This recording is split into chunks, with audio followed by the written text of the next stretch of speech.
Thank you for having me, Micael. So I think it's a wonderful thing to conduct your Leiriatalks and to your whole team. Of course, to the convention organizers here. It's again a wonderful time here in Portugal. So thank you for that. Time-wise, we won't have no problem. I will manage. So this is just a short introductory talk. But what I would like afterwards is I would like to hear your questions. Yeah. So of course this is brief and introductory, and you will surely have some questions. At least I hope. Topic for today is, or for my speech, is wargaming and gaming for armed forces. Spielworxx has some experience working for the military, and maybe we can, you have some questions how this is done in the end. Let me see, this is technique, and not that good. It works. So, peaceful games. These days, we see a lot of games based on nature or with animal themes. So for the last couple of years in board gaming, and often modern games, recent Euro-type games, avoid direct player conflict, even player interaction. They are truly peaceful. Let me immediately state, I'm not criticizing this type of game at all. They are wonderful, they are fine, but I think they are a sign of recent years. And players are able to retreat from their life at the gaming table. They manage their own play area on the gaming table without any interference. So it's what sometimes it's called multiplayer solitaire, what we're doing. And with all these crises in our world, gaming offers us a safe space. And also the term cocooning is known for this. But again, I'm not criticizing these games at all. It's just a type. So that is a great photo, I think. So just to give you a little bit of personal background, so I'm a wargamer since '79, and when this picture was taken, I was already a wargamer, and apparently I looked forward to become a biker or a rocker. So, which you see, I did not manage that career. But as a wargamer, I'm really used to lots of player interaction. So the first game I played, apart from the family-type games like Monopoly, was Borodino from SPI Simulation Publications. So that was a small war game. That was my introduction to gaming. And so for me, player interaction and direct conflict is a natural thing in games. So also, I hear a lot, the games are getting too long. For me, length is not a problem at all, because most war games are also lengthy in time. And other early games I played a lot at that time were no different. So in the early 80s, so Diplomacy, Civilization, and Cosmic Encounter. Diplomacy, we played yesterday, even here, and the game from '59 is wonderful, and of course lots of direct conflict, lots of interaction. And I think some of you here yesterday played Cosmic Encounter as well. You see, these games are still there and are still being played. They are definitely not obsolete. And they evoke emotions in us, and I think that is most important. They tell us stories at the gaming table. It's not just victory point counting. If you have a game, again, I'm not criticizing this type of game. So if you have a game and you are the winner, Carlos, with 320 points, and another player has in the end 289, what does this mean? You will forget about the game most likely. Whereas in a lot of war games, you have the stories, you can tell them several years from now. In an infamous Traffic, once I had 0 victory points, I just got a single card and it was a hunting accident. So positive was that I was invited to the hunt. Negative, of course, I had an accident at that hunt. So, but I still remember that game. So that is wonderful in this type of game. Yeah. Armed forces conduct gaming already for hundreds of years for several reasons: to train, to augment exercises, to study warfare. And as you know, modern warfare is terribly complex and fought in all possible dimensions, also in the cyberspace, of course. For that reason, most military organizations transferred a lot of their gaming from the tabletop to the computer.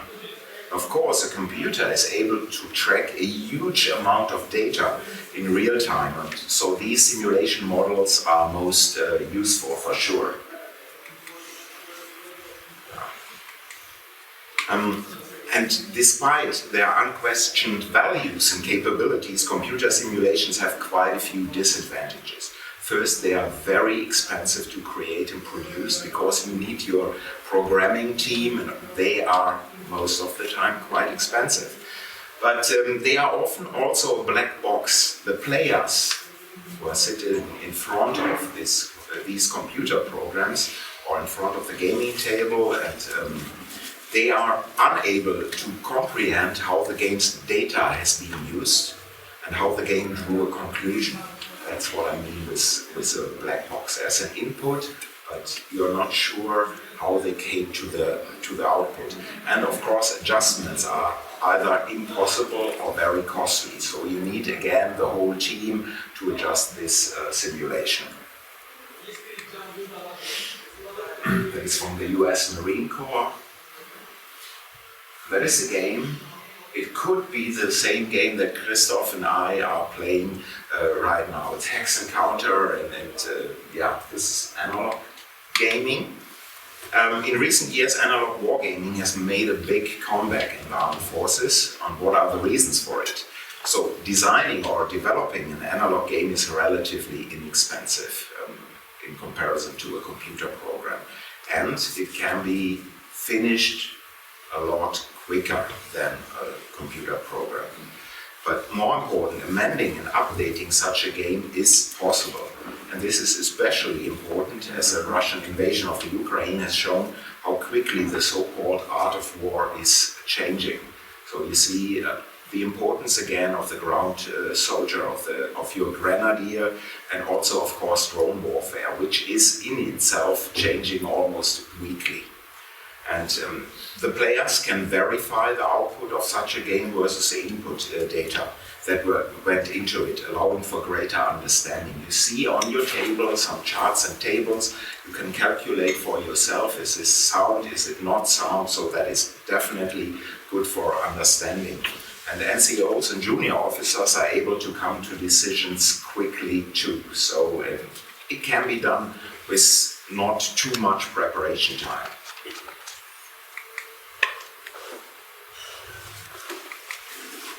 Yeah, professional wargaming, we see two main types of games. So first, your traditional game, it's not different from a Euro-type game with board, with cardboard, wooden pieces, cards and charts and tables.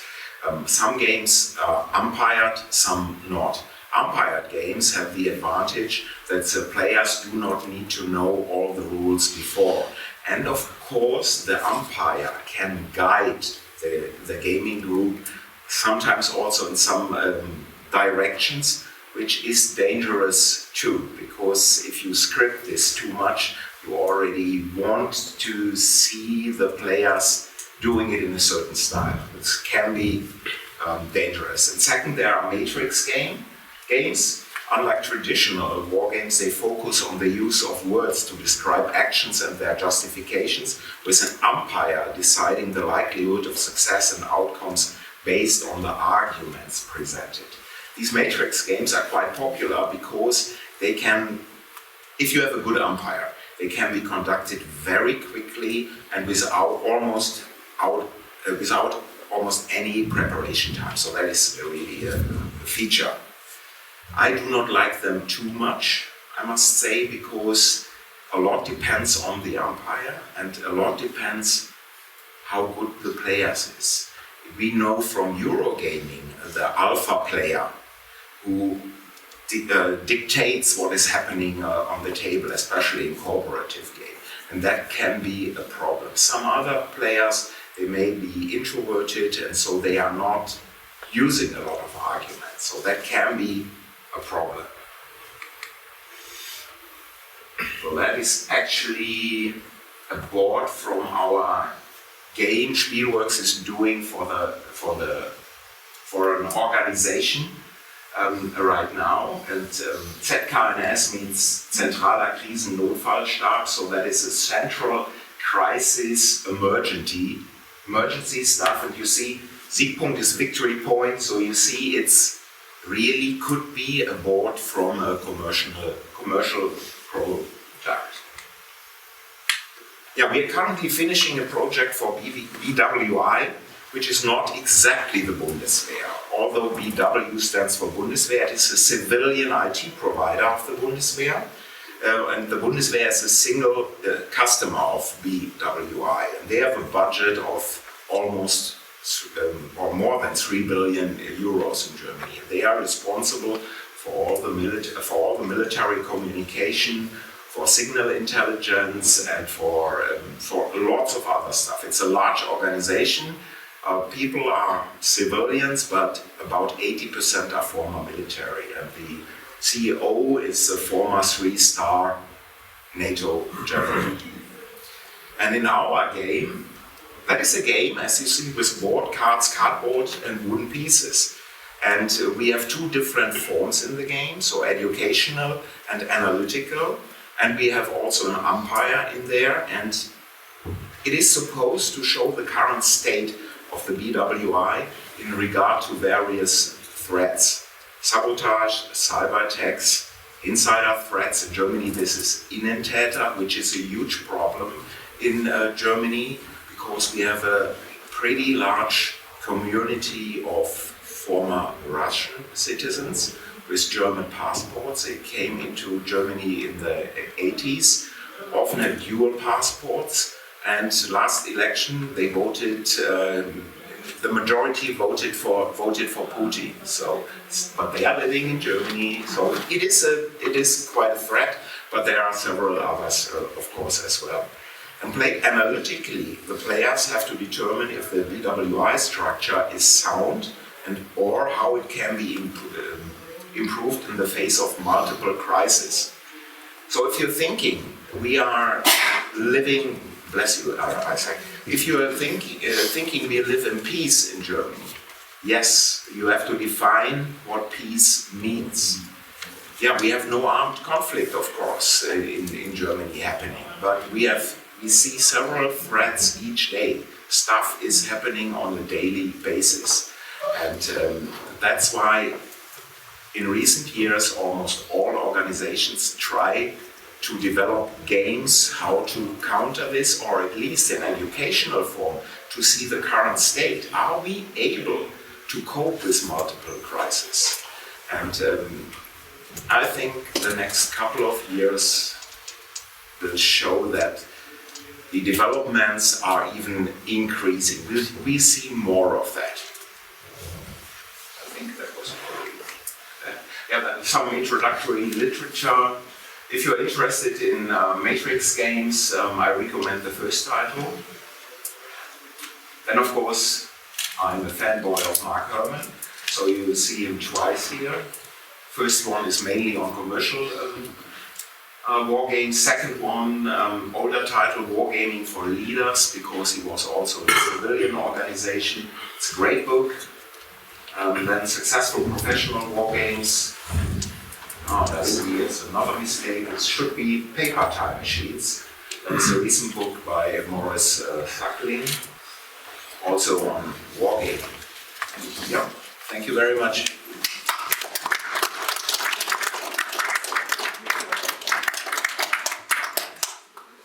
So we still have some time, so we can do questions and answers if you would like.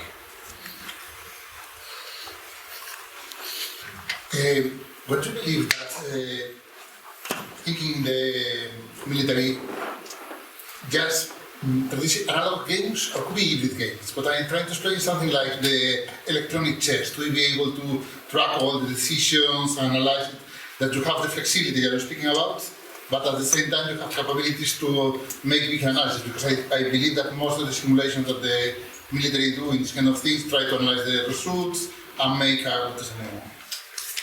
have you got back to the log to discuss what are the steps that you do and this kind of things? Because you are trying to improve not just the game, also the analytical capabilities of the team. You are working, or do you believe that is also a tendency in this, like electronic chess, that these physical pieces, but is registering and having a full log of what is happening? I'm not sure if I got this completely. So are you talking about hybrid games? So where you have a board and pieces and then support from computers, from simulators? Yeah, exactly. So yes, of course they are important. But again, to be done really well, this is expensive and you need a good team. Otherwise the input may be not good enough to come to the correct or hoped for outcome. So analog war games, of course, they are only in the armed forces, they are only a part of it. I'm not saying it's a majority of wargaming what is happening. What is interesting is that analog wargaming made such a strong comeback in the last couple of years for the reasons I stated. And again, and maybe I haven't stressed this enough, what is most important these days is that you have some immediate value for yourself. You come to decisions and you think, this makes sense how we are doing it, or this does not make sense how we are doing it. We should change our structure a little bit and our daily routine to improve. And these games do not have to be super complex, otherwise the players cannot play them. The introductory time, the preparation time has to be low, small, because otherwise they lose interest or they are overwhelmed by data. It's often just decision making.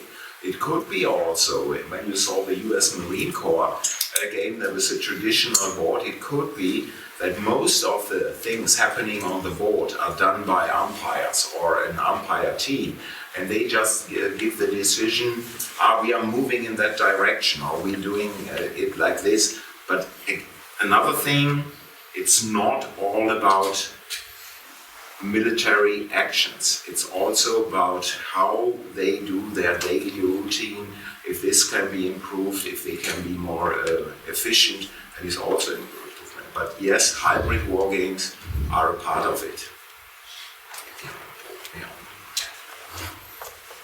How does a company like Spielworxx get the contract to make a game like that? Do you pitch to them, or did they approach you? They approached me, but I know one of the people in wargaming in the military for a very long time, and they approached me. But then, of course, as everything in Germany, I guess it's the same thing in Portugal. You have an Ausschreibung. What is that? Tender.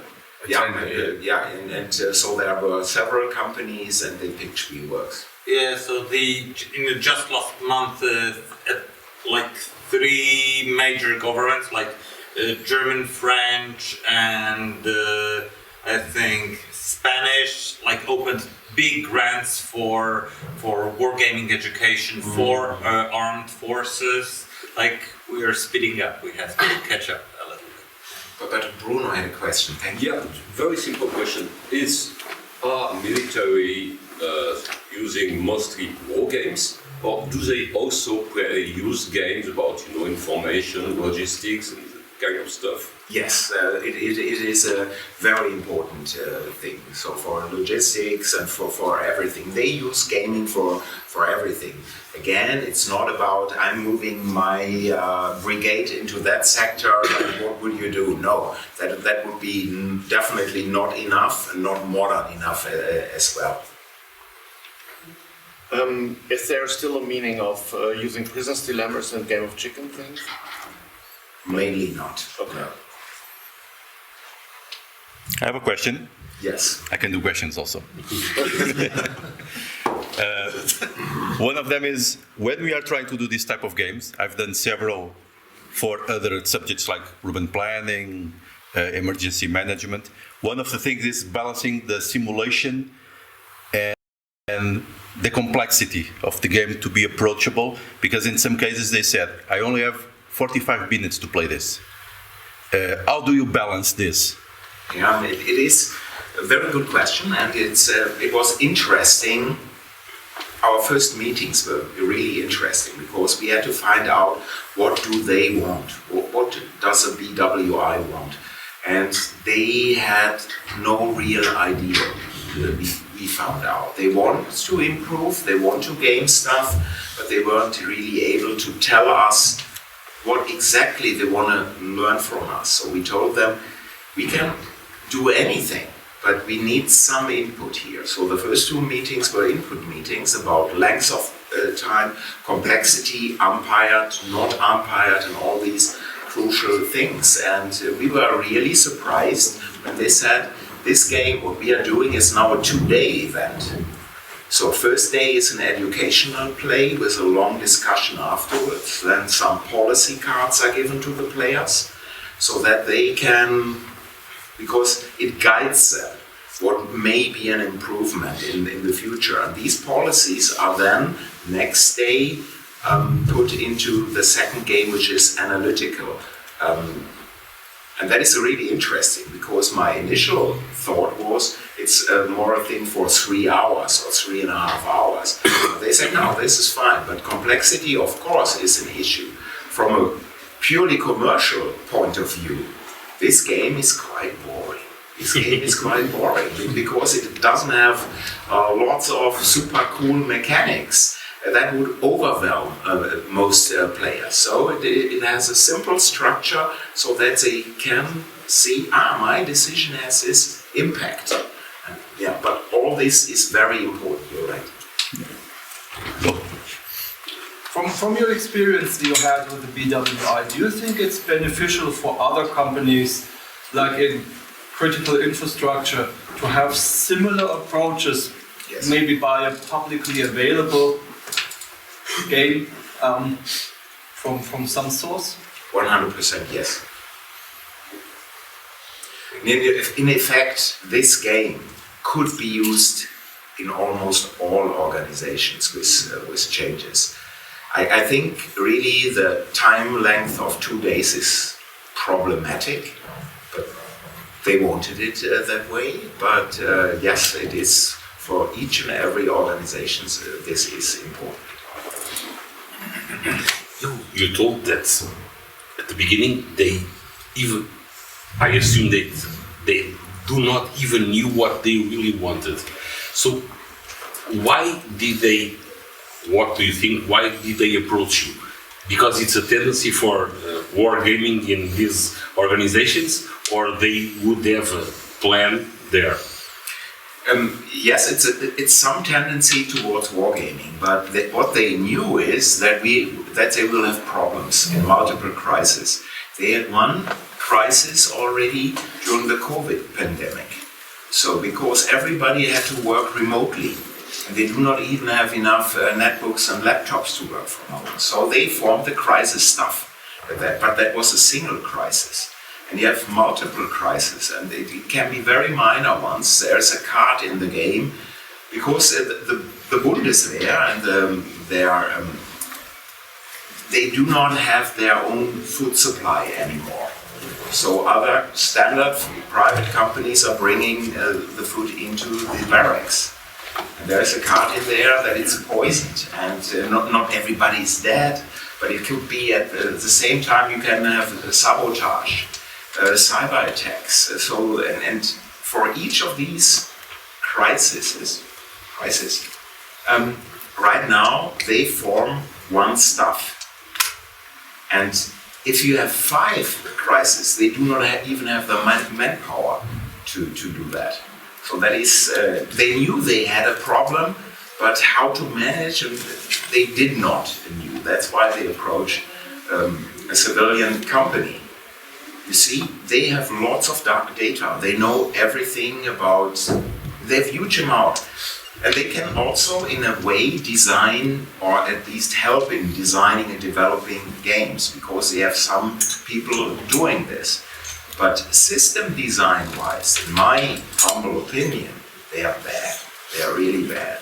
So they are 20 years behind what modern games can do. So What we mainly did is system design. We do not know we did not know the structure of the BWI. They know that, so they are giving us that data. We do the system design, and so it comes together. I think we have only time for 2 questions. 3 questions. Need to be really fast. Okay, it's gonna be to be fast. Have you ever thought of designing a game centered also on logistics that would simulate something like what we are living now? How do we are Europe without arms and... These games are being, or at least in planning. This is done. This is currently done. So this is happening. Yes, really all aspects are gained right now. Not only in military things, but also civilian things. And wargaming is a larger term. So in the book, Wargaming for Leaders, Mark describes how he uses wargaming techniques for civilian companies or civilian organizations. So wargaming does not mean just trucks and tanks and planes, it's way more. It's another question. Go. Uli, do you Tomorrow. see umpired gaming entering the hobby wargaming area? I think it could be beneficial to pass things like imperfect information, fog of war, or even passing complex routes. You have it in social deduction games and of course in pen and paper to some extent. Very good question. I do not see it in commercial projects because you need another player. I see the value, and yes, especially in pen, paper, or playing games, you have this allowed a lot, but personally I do not see it. I think it's it could be beneficial to get more quickly in the game, but the burden of the game is on the shoulders of just a single person or a team of person, and that makes it more difficult in the commercial world, in my opinion, but what do I know? Okay, last question. To which extent are you involved in the playing exercises with this customer? Are you umpiring, helping them in any way? If so, any insights that you can share about this? I'm not. I was involved of course, in the planning phase, but I'm not umpiring the game because they need to do this and they need to learn it. And I can also tell you, explaining a game, as you all know, teaching a game is terribly difficult, even a simple game. And not everybody is good in this, and they are terrible. They are terrible. They have no experience from commercial games or just rudimentary, so it is really a long learning structure. No, you can't do this now. You have to do it in a more coherent way. So, yeah. But they are eager, they want to learn, they are learning, so that is, in a couple of years, it will be really, really good. Okay, so we have finished this part. A big applause to Uli because it was great.